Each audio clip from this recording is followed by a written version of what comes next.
28 August জামাতের আমির বক্তব্য দেন যে ভারতের বন্ধুত্ব চাই, ভারতের সহযোগিতা চাই। আমার কাছে খুব খারাপ লেগেছে ওই দিন। বাংলাদেশে রাজনীতি করবে আর একটা রাজনৈতিক দল বলবে যে ভারতের বন্ধুত্ব চাই, ভারতের সহযোগিতা চাই। এভাবে নির্লজ্জ স্বীকারোক্তি দিয়ে বাংলাদেশে রাজনীতি করবে। আমি আওয়ামী লীগ, বিএনপি, জাতীয় পার্টির কোনো দলকে কোনোদিন সরাসরি দলের প্রধানকে এরকম বক্তব্য দিতে শুনি নাই এরকম বলতে যে ভারতের সহযোগিতা চাই, ভারতের বন্ধুত্ব চাই। এবং তার প্রেক্ষিতে 31 আগস্ট ভারত উত্তর জানায় জামাতে ইসলামের এই বন্ধুত্বের আহ্বান তারা বিবেচনা করবে। এনসিপির কেন্দ্রীয় নেতা নাসির উদ্দিন পাটোয়ারি বলল, বাংলাদেশে ভারতের এক্সটেনশন দুটা দল আছে, একটা দল হলো আওয়ামী লীগ, আর একটা দলের নাম কি কেউ জানেন? কে? আর একটা দলের নাম বলেছে জামাতকে। তো আমার প্রশ্ন হলো, জামাতে ইসলাম নাসির উদ্দিন পাটোয়ারির এই বক্তব্যের কোনো প্রতিবাদ করলো না কেন? প্রতিবাদ করলো না? তারা কি স্বীকার করে নিচ্ছে যে তারা ভারতের এক্সটেনশন? প্রতিবাদ করলো না কেন আমার জিজ্ঞাসা। এই প্রতিবাদ না করার একটা কারণ রয়েছে। 28 আগস্ট জামাতের আমির বক্তব্য দেন যে ভারতের বন্ধুত্ব চাই, ভারতের সহযোগিতা চাই। আমার কাছে খুব খারাপ লেগেছে ওই দিন। বাংলাদেশে রাজনীতি করবে আর একটা রাজনৈতিক দল বলবে যে ভারতের বন্ধুত্ব চাই, ভারতের সহযোগিতা চাই। এভাবে নির্লজ্জ স্বীকারোক্তি দিয়ে বাংলাদেশে রাজনীতি করবে।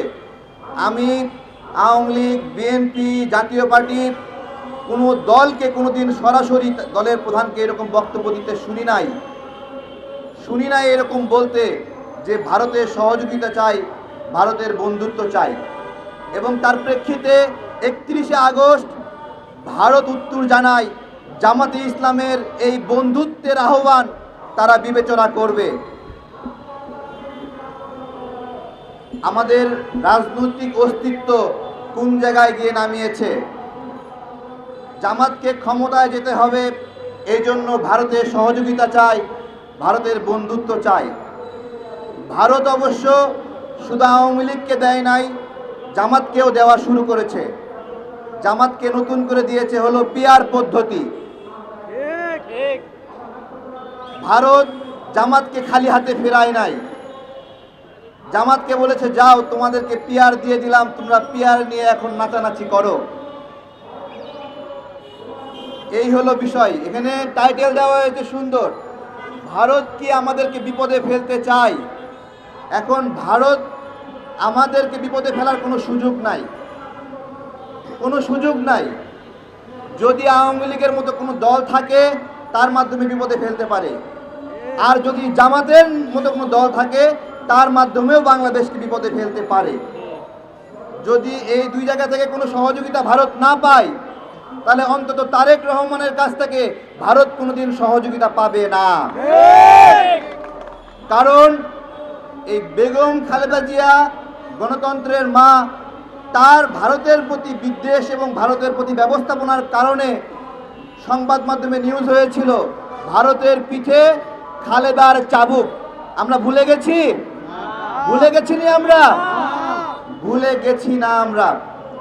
এগুলো আমাদের খেয়াল রাখতে হবে। প্রিয় ভাইয়েরা, ভারতের সঙ্গে যারাই আঘাত করবে, আমরা কি তাকে প্রতিরোধ করব? আমরা প্রতিরোধ করব না? আমরা জামাতকে স্পষ্টভাবে বলছি, 28 আগস্ট আপনারা যে বক্তব্য দিয়েছেন, স্মরণ করে দিচ্ছি, ওই বক্তব্য আপনারা প্রত্যাহার করবেন। বাংলাদেশে ভারতের সহযোগিতা নিয়ে আমরা কাউকে রাজনীতি করতে দেব না, আমরা প্রতিরোধ করব। আজকে একটা কথা বলি, শেখ হাসিনার সময়ে দাড়ি এবং টুপি দেখলে মানুষের উপর নিপীড়ন হয়েছে। একবারও প্রশ্ন করেছেন কেন এই নিপীড়ন হয়েছে? বলেন তো, শুধুমাত্র জামাতের কারণে হয়েছে এটা। আমাদের দুর্ভাগ্য কি জানেন? আমাদের বাংলাদেশে একটা ইসলামিক দল নাই শক্তিশালী, যারা স্বাধীনতার পক্ষের শক্তি। দুঃখ, যে কারণে ওই জায়গায় অ্যাঙ্গেল করে করে দাড়ি এবং টুপিওয়ালা মানুষগুলোকে আক্রমণ করা হয়েছে। এছাড়া অন্য কোনো কারণে কেউ বলতে পারবে না তাবলিগ জামাত করার কারণে কার উপর আক্রমণ হয়েছে, হেফাজতে ইসলাম করার কারণে আক্রমণ হয়েছে। জামাত এমন একটা রাজনৈতিক ন্যারেটিভের উপর রাজনীতি করে, যে ন্যারেটিভের কারণে দাড়ি এবং টুপিওয়ালা মানুষগুলোর উপরে এই নির্যাতন হয়েছে। আমরা এগুলো গভীরভাবে যদি পর্যালোচনা না করি, তাহলে আমাদের ইসলাম যেরকম আক্রান্ত হবে, তেমনি আমাদের দেশ আক্রান্ত হবে। গত কয়েকদিন যাবৎ একটা গল্প ছড়ার চেষ্টা করা হচ্ছে যে মুক্তিযুদ্ধে 2000 মানুষ নিহত হয়েছে। আমি পিনাকি ভট্টাচার্য দাদাকে বলছি, আপনি তো আলোচনা এমন এক জায়গায় নিয়ে যাবেন যে মুক্তিযুদ্ধ নামে কোনো যুদ্ধই বাংলাদেশে হয় নাই, কারণ লক্ষ লক্ষ শহীদের সংখ্যা নামিয়ে 2000-এ নামিয়ে নিয়ে এসেছেন। 10 বছর পরে বলবেন বাংলাদেশে কোনো যুদ্ধই হয়েছিল না। আরও বলবেন যে জামাত মুক্তিযুদ্ধের সপক্ষের দল, আর বলবেন গোলাম আজম বাংলাদেশের একজন বীর শ্রেষ্ঠ। এইরকম একটা তৎপরতা। আমি জাতীয়তাবাদী দল বিএনপিকে বলবো, মুক্তিযুদ্ধের বিষয়ে কোনো রকম ছাড় দিবেন না। ইলিয়াস পিনাকি সহ কিছু ইউটিউবার চেষ্টা করেছে যে মুক্তিযুদ্ধের স্মৃতিকে ভুলণ্ঠিত করতে। মুক্তিযুদ্ধের স্মৃতি হলো বিএনপির স্মৃতি। আওয়ামী লীগ সেখানে হাল ছাড়ে দিয়ে চলে গিয়েছিল, তখন হাল ধরেছে শহীদ প্রেসিডেন্ট জিয়াউর রহমান। এত সহজ ছিল না। সুতরাং এই গৌরবান্বিত স্মৃতি কোনোভাবেই মাটিতে মিশতে দেওয়া যাবে না, এটাই চেষ্টা করা হচ্ছে। আমাদের এই আদর্শিক জায়গাতে বারবার আঘাত করা হচ্ছে। আঘাত করে বলা হচ্ছে যে মুক্তিযুদ্ধ অপ্রাসঙ্গিক, স্বাধীনতা যুদ্ধ অপ্রাসঙ্গিক। বলা হচ্ছে যে এটা ভারতের। ভারত সবসময় দাবি করে 1971 সালের যুদ্ধ তাদের যুদ্ধ। ভালো কথা, ভারত দাবি করে। তাহলে এই দাবিতে যারা সমর্থন দেয়, ভালো করে বোঝেন, ভারত দাবি করে 71-এর যুদ্ধ তাদের যুদ্ধ। এই দাবিকে যারা সমর্থন করে তারা ভারতের দালাল নাকি? তাই না? জামাত যদি বলে 71-এর যুদ্ধ ভারতের যুদ্ধ, তাহলে জামাত ভারতের দালাল নাকি? তাই না? 71-এর যুদ্ধ আমাদের যুদ্ধ, আমাদের পরিবার ক্ষতিগ্রস্ত হয়েছে, আমাদের বাপ-দাদারা খুন হয়েছে, আমাদের আমাদের আমাদের বাংলাদেশের এই যে নাগরিকরা, এটা সাহসী সন্তানদের নাগরিক, সাহসী সন্তানদের একটা দেশ। এই সাহসী সন্তানরা কোনো সময় আপোষ করেনি। আপনারা ভালো করে দেখেন যে ব্রিটিশদের বিরুদ্ধে লড়াই, সেই লড়াইয়ে গান্ধী সাহেবরা তারা হলো অহিংস আন্দোলন করেছে, কিন্তু প্রথম সহিংস আন্দোলন শুরু হয়েছে চট্টগ্রাম থেকে। মাস্টারদা সূর্য সেন আমাদের সন্তান, ভারতের সন্তান না। এই ইতিহাসগুলো দৃঢ়ভাবে বলতে হবে। আমাদের লড়াইয়ের কথা আমাদেরকে বলতে হবে। আমাদের লড়াইগুলোকে অপ্রাসঙ্গিক বানানোর ষড়যন্ত্র করা হচ্ছে, আমাদের ত্যাগগুলোকে অপ্রাসঙ্গিক বানানোর ষড়যন্ত্র করা হচ্ছে।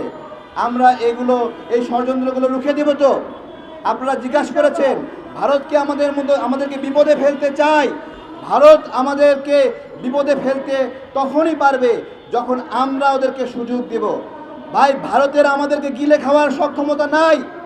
আমাদেরকে গিলে খেলে পেট ফেরে ছুঁড়ে ফিরে আমরা বের হয়ে আসব, এত সহজ না। বাংলাদেশের সাথে ভারত যদি যুদ্ধ শুরু করে, পাকিস্তানের সাথে যুদ্ধ শুরু করে, ভারত কোনোদিন জেতে নাই কোনোদিন। জিতছে কোনো যুদ্ধে কেউ দেখাতে পারবে? 1971 সালে আমরা আমাদের সক্ষমতা জিতেছি, ভারতের সক্ষমতা জিতে নাই। এবং আমরা বলছি, ভারত যদি বাংলাদেশের সঙ্গে যুদ্ধ শুরু করতে চায়, ওই যুদ্ধ আজীবন শেষ করতে পারবে না ভারত, আমরা বলে দিচ্ছি। এবং ভারত ভেঙে খান খান হয়ে যাবে। তাদের দাঁত দিয়ে আমাদেরকে যদি কামড়াতে চায়, সমস্ত দাঁত আমরা ভেঙে গুরমার করে দিব। ভালো থাকবেন সবাই। ধন্যবাদ সবাইকে। ইনশাল্লাহ।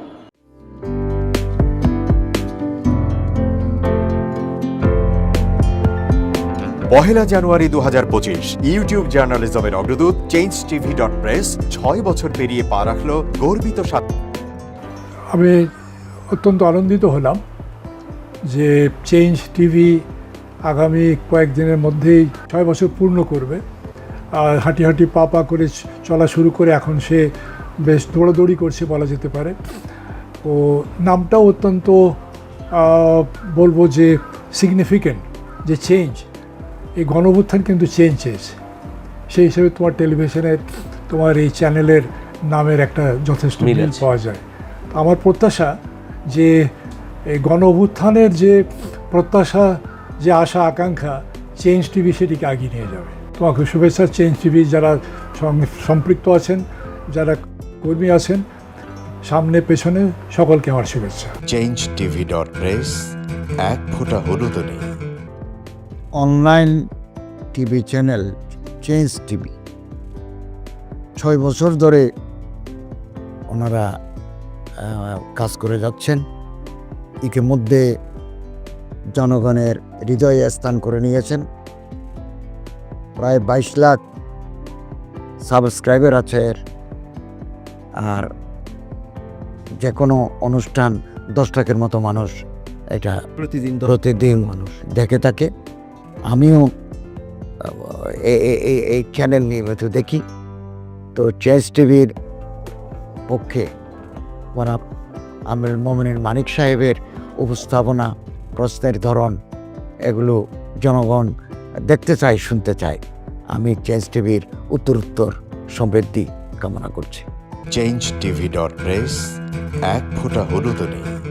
চেঞ্জ টিভি, তো আমি তাদেরকে আমার অসংখ্য শুভেচ্ছা জানাচ্ছি, কারণ তারা যে ভূমিকা রেখেছে এই সময়, একটা কঠিন সময় ছিল, সেটাতে যেমন ভূমিকা রেখেছে, এমনকি 5ই আগস্টের পরে নতুন বাংলাদেশেও তারা তাদের সেই তীক্ষ্ণ একটা সমালোচনামূলক এবং যেটাকে আমি গঠনমূলক বলবো সেরকম একটা ভূমিকা রাখছেন। তো সেক্ষেত্রে আমরা মনে করি যে এই ভূমিকা আমাদের দরকার, আমরা চাই এটা থাকুক এবং আরও যেন সমৃদ্ধ হয়। নতুন বাংলাদেশ নির্মাণে আমরা চাই যে চেঞ্জ টিভি যে সমালোচনাগুলো করছে বা যেগুলো আমরা তুলে ধরছেন, সেটা এমন করে করবেন যেন আমরা সেখান থেকে শিখতে পারি এবং সবাই মিলে যেন আমরা নতুন বাংলাদেশকে সত্যিকার অর্থে বৈষম্য বিহীন একটা সমাজ গড়ে তুলতে পারি,